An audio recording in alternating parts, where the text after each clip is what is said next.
হাজির হলাম আমি Mohammad Suman Patowari sewing machine doctor YouTube চ্যানেলে। ডিয়ার ফ্রেন্ডস, আজকে আমি আপনাদেরকে দেখাবো Jack A4 single needle lock stitch sewing মেশিনের অটো প্রেসার ফিট লিফটার যে প্রবলেম, এই প্রবলেম সলভ করে দেব। আপনারা দেখতে পাচ্ছেন যে আমাদের সামনে Jack A4 single needle lock stitch sewing machine. এটি যখন আমরা সুইং করার পর যখন আমরা সুতারি ট্রিমিং করি, অর্থাৎ সুতারি যখন অটোমেটিক কাটিং করি, তখন আমাদের প্রেসার ফিট অটোমেটিকলি উপরে উঠে যায়।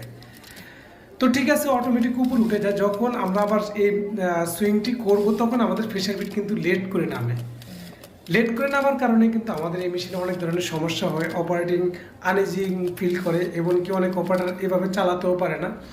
তো সেই ক্ষেত্রে যাদের এই সমস্যাটি হয়, সেই সমস্যাটি হলো আমরা যদি প্যাডেল থেকে পা সরিয়ে দিই, তারপর আমাদের এই প্রেসার ফিট উপরে জেগে থাকে। এটা স্বাভাবিক, এটা যেহেতু অটোমেটিক। তো সেই ক্ষেত্রে আমাদের যে সমস্যাটা, এই সমস্যাটা হচ্ছে আমাদের প্রেসার ফিট লিফটার উপরে উঠে গেলে আর নিচে নামতে চায় না। তো এটা আমরা প্রোগ্রাম থেকে অফ করে দেব। প্রোগ্রাম থেকে অফ করার জন্য আমাদেরকে যে কাজটি করতে হবে, এই মেশিনের পি বাটনটি প্রেস করতে হবে। P01 চলে আসবে। আমরা এটাকে প্লাস মাইনাস এবং লেফট রাইটের যে দুটি বাটন আছে, এই চারটি বাটনের সাহায্যে আমরা 53 নম্বর প্রোগ্রামে আসবো। 53 নম্বর প্রোগ্রামে এসে এখানে লাস্ট যে ডিজিটটি আছে সেটা 1 থাকবে, আমরা এটাকে 0 করে দেব। তাহলে আমাদের এই অটো প্রেসার ফিট লিফটারের যে প্রোগ্রামটি সেটি অটোমেটিকলি অফ হয়ে যাবে। তো আমরা এটাকে 0 করে আবার পি বাটন প্রেস করে প্রোগ্রামটা সেভ করে দিলাম। এখন আমাদের অটো প্রেসার ফিট সুইং হওয়ার পর কিন্তু এই প্রেসার ফিটটি উপরে উঠবে না। শুধুমাত্র আমরা যেই অটো প্রেসার ফিট লিফটারের যে হ্যান্ডেলটি আছে, সেই হ্যান্ডেলের ডিভাইসের মাধ্যমে আমরা এই প্রেসার ফিটটি উপর দিকে উঠাতে পারবো।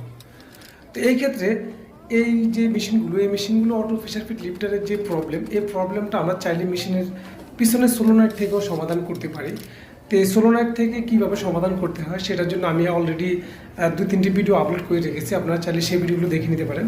যে অটো প্রেসার ফিট লিফটার যদি লেট করে নামে, তাহলে আপনারা এই যে লিফটারটি আছে, পিছনে যে সোলোনয়েডটি আছে, সেই সোলোনয়েডটা আপনারা কীভাবে রিপেয়ার করবেন।